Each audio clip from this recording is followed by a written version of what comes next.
Welcome back to my channel.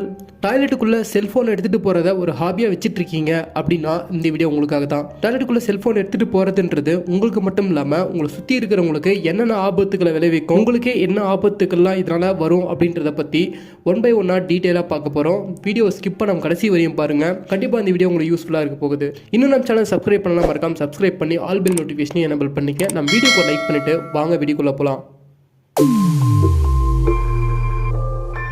இன்னைக்கு youngsters கிட்ட இருக்கிற கெட்ட பழக்கங்கள்லாம் முக்கியமான ஒன்று டாய்லெட்டுக்குள்ளே செல்ஃபோன் எடுத்துகிட்டு போகிறது. பெரும்பான்மையான இளைஞர்கள் இதை பண்ணுறாங்கன்னு சொல்லலாம். இந்த ஸ்டேஜில் தான் ரீசெண்டாக நடந்த ஒரு ரிசர்ச்சில் டாய்லெட்டுக்குள்ளே செல்ஃபோன் எடுத்துகிட்டு போகிறது டைம் வேஸ்ட் பண்ணுறது மட்டும் இல்லாமல் பல உடல் ஆரோக்கிய கேடுகளை ஏற்படுத்தும்னு சொல்லியிருக்காங்க.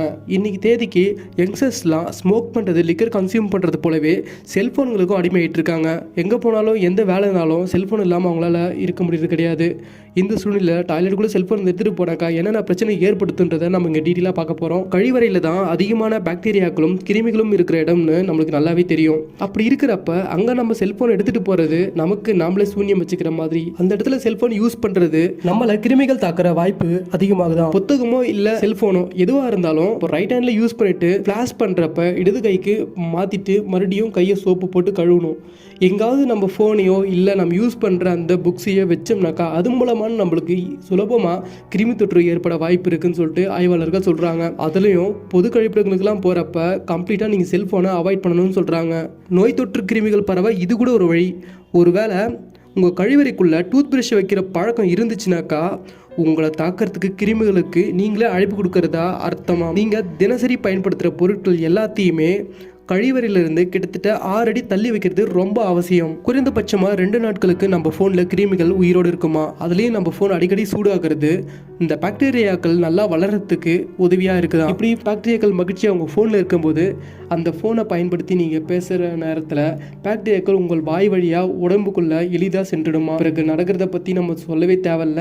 இது பல உடல்நல குறைவுகளை ஏற்படுத்தும். உங்களுக்கு இங்கே ஒரு டவுட் வரும், செல்ஃபோனுக்கு நான் தான் கவர் போட்டிருக்கேனே, மொபைல் கவர் போட்டு பாத்ரூம்குள்ளே ஃபோன் யூஸ் பண்ணால் எந்த பிரச்சனையும் வராதில்ல அப்படின்னு சொல்லிட்டு உங்களுக்கு தோணலாம்.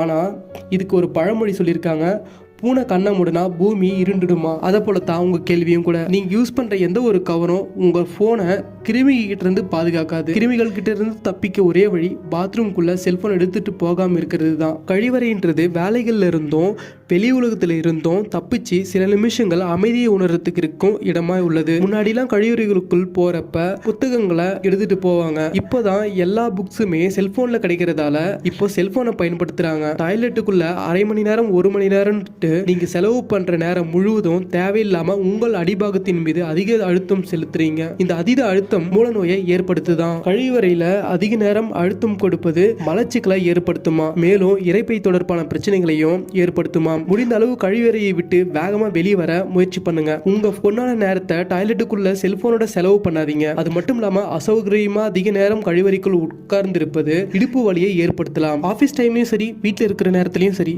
உங்க மூளை தொடர்ச்சியா வேலை செஞ்சுட்டே இருக்கும். உங்கள் மூளைக்கு கொஞ்சம் நேரம் ஓய்வு கொடுக்கறது அவசியமான ஒன்று. அதுக்கு ஏற்ற நேரம் நீங்கள் டாய்லெட்டுக்குள்ளே செலவு பண்ணுற நேரம் தான். அந்த நேரத்துலையும் உங்கள் செல்ஃபோன் எடுத்துகிட்டு சோஷியல் மீடியா ஆக்டிவிட்டிஸ்ன்னு பண்ணுறது உங்கள் மூளைக்கு நல்லதில்லைன்னு சொல்கிறாங்க. உங்கள் மூளைக்கு நீங்கள் ஓய்வு கொடுக்காத போது நிச்சயம் அது தவறான செயல்பாடாக தான் இருக்கும். காரணமில்லாமல் ஏற்பட்ட தலைவலியும் அதிகமான சோர்வு இது எல்லாமே இதோட அறிகுறிகளாக இருக்குமா. மேலே பார்த்த அத்தனை பிரச்சனைக்கும் ஒரே தீர்வு பாத்ரூம்குள்ளே போகிறப்ப செல்ஃபோன் இல்லாமல் போகிறது தான். பாத்ரூம்ன்றது எப்போ ரெஸ்ட் ரூம்னு ஆனதோ அப்போவே நம்ம அங்கே நிறைய நேரத்தை செலவு பண்ண தொடங்கிட்டோம். ஒவ்வொரு வேலைக்கும் ஒவ்வொரு இடம் இருக்குது. அந்த வகையில் செல்ஃபோன் பயன்படுத்துறதுக்கு பாத்ரூம் ஏற்ற இடம் கிடையாது. எனவே நம்ம அந்த இடத்துல என்ன செய்யணுமோ அதை மட்டும்தான் பண்ணணும். செல்ஃபோன் மட்டும்தான் உலகம்னு கிடையாது. அதில் காட்டுறது எல்லாமும் நிஜமும் கிடையாது. உங்கள் செல்ஃபோனுக்கு வெளியே ஒரு உலகம் இருக்குது. அதில் நிறைய அழகான நிஜங்களும் இருக்குதுன்றத மறந்துடாதீங்க. இந்த வீடியோ பற்றின உங்களோட கருத்துக்களை மறக்காம கமெண்ட் பண்ணுங்கள். இந்த வீடியோவில் இருக்கிற இன்ஃபர்மேஷன் பிடிச்சிருந்தா உங்கள் ஃப்ரெண்ட்ஸுங்களுக்கு ஷேர் பண்ணி சப்போர்ட் பண்ணுங்க. மறக்காம நம்ம சேனல் சப்ஸ்கிரைப் பண்ணிக்கங்க.